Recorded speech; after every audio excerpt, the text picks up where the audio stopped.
ದುಬಾರೆ ಸಾಕಣೆ ಶಿಬಿರದಲ್ಲಿ ಸಾಕಣೆ ಕಂಜನ್ನಿಂದ ದಾಳಿಗೆ ಒಳಗಾಗಿದ್ದ ಮಕ್ನಾ ಆನೆ ಮಾರ್ತಾಂಡ ಚಿಕಿತ್ಸೆ ಫಲಕಾರಿಯಾಗದೆ ಮಂಗಳವಾರ ಮೃತಪಟ್ಟಿದೆ. ದುಬಾರೆ ಸಾಕಣೆ ಶಿಬಿರ ವ್ಯಾಪ್ತಿಯ ನದಿಯಲ್ಲಿ ಸೋಮವಾರ ಕಂಜನ್ ಏಕಾಏಕಿ ಮಾರ್ತಾಂಡನ ಮೇಲೆ ದಾಳಿ ನಡೆಸಿತ್ತು.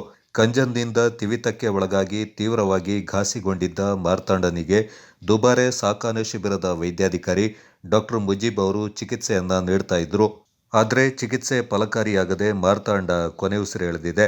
ಕಂಜನ್ ಮಾರ್ತಾಂಡನ ಮೇಲೆ ದಾಳಿ ಮಾಡುವ ಸಂದರ್ಭ ಮಾವುತರು ಹಾಗೂ ಕಾವಾಡಿಗರು ನಿಯಂತ್ರಿಸುವ ಪ್ರಯತ್ನ ಮಾಡಿದರೂ ಯಾವುದೇ ಪ್ರಯೋಜನವಾಗಿರಲಿಲ್ಲ. ಮಾರ್ತಾಂಡ ಬಿದ್ದ ಪರಿಣಾಮ ಚೆನ್ನೈ ಮೂಲದ ಪಲ್ಲಾವರಂನ ನಿವಾಸಿ ಜುನೆಸ್ಸಿ ಮೃತಪಟ್ಟಿದ್ರು.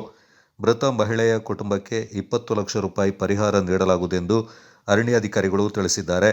ದುರ್ಘಟನೆಯ ಹಿನ್ನೆಲೆ ಪ್ರವಾಸಿ ತಾಣ ದುಬಾರೆಗೆ ಪ್ರವಾಸಿಗರ ಪ್ರವೇಶವನ್ನ 2 ದಿನಗಳ ಕಾಲ ನಿರ್ಬಂಧ ಮಾಡಲಾಗಿದೆ.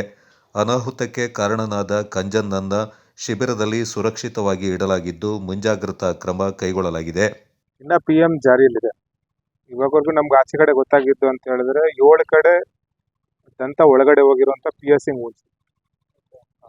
ಯಾವುದೋ 1-2-3 ಕಡೆ ಐ ಥಿಂಕ್ ಒಳಗಡೆ ಹೋಗಿ ವೈಟಲ್ ಆರ್ಗನ್ಸ್ ಕಿಡ್ನಿ ಲಿವರ್ ಹತ್ರ ಏನಾದ್ರು ಒಂದಕ್ಕೆ ಹರ್ಟ್ ಆಗಿರೋ ಚಾನ್ಸ್ ಇದೆ. ಅದು ಪೋಸ್ಟ್ ಮಾರ್ಟಮ್ ಆದಮೇಲೆ ನಮಗೆ ಗೊತ್ತಾಗುತ್ತೆ. ಬೆಳಿಗ್ಗೆ ನೀವು ನೋಡಿದಾಗ ಹೇಗಿತ್ತು ಕಂಡೀಷನ್? ಅಂದ್ರೆ ನಿನ್ನೆಲ್ಲ ನಿಂತೇ ಇತ್ತು, ಬೆಳಿಗ್ಗೆ ನಿಂತೇ ಇತ್ತು. ನಾವು 11 ಗಂಟೆವರೆಗೂ ನಿಮ್ಮ ಮುಂದೆ ಇಲ್ಲಿ ಮಾತಾಡಿ ಹೋಗೋವರೆಗೂ ಇಟ್ ವಾಸ್ ದೇರ್. ಅಲ್ಲಿ ಹೋಗಿದ ತಕ್ಷಣ ಇಟ್ ಕೊಲ್ಯಾಪ್ಸ್.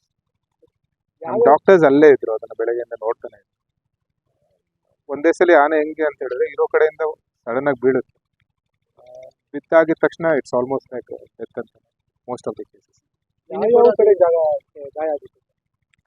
ಅಂದ್ರೆ ಮೋಸ್ಟ್ ಆಫ್ ಇಟ್ ಹಿಂದೆ ಭಾಗ, ಅಂದ್ರೆ ಕಾಲಿನ ಪಕ್ಕ ಮತ್ತೆ ಕೆಳ ಹೊಟ್ಟೆ, ಇಂಥ ಜಾಗಗಳೆಲ್ಲ ತುಂಬಾ ಪ್ರಾಬ್ಲಮ್. ಹಿಂದಿನ ಭಾಗ. ಬೇರೆ ಅಂಗಗಳಿಗೆ ಏನಾದ್ರು ಲೇಟ್ ಆಗಿತ್ತು? ಅದು ಪೋಸ್ಟ್ ಮಾರ್ಟಮ್ ಆದ್ಮೇಲೆ, ಇವಾಗ ಪೋಸ್ಟ್ ಮಾರ್ಟಮ್ ಜಾರಿಲಿದೆ. ಪೋಸ್ಟ್ ಮಾರ್ಟಮ್ ಆದ್ಮೇಲೆ ಯಾವ ಅಂಗ ಫೇಲ್ಯೂರ್ ಆಗಿರೋದ್ರಿಂದ ಅದಾಗಿದೆ ಅಂತ ಹೇಳ್ಬಿಟ್ಟು ಪೋಸ್ಟ್ ಮಾರ್ಟಮ್ ಆದ್ಮೇಲೆ ಗೊತ್ತಾಗುತ್ತೆ. SOP ರಚನೆ ಮಾಡಬೇಕು ಅಂತ ಮಾನ್ಯ ಮಂತ್ರಿಗಳು ಹೇಳಿದ್ದಾರೆ. ಅದ್ರ ಬೇಸಿಸ್ ಅಲ್ಲಿ ಇವತ್ತು ಈ ಪ್ರಿಲಿಮಿನರಿ ಮೀಟಿಂಗು ಆಗಿದೆ.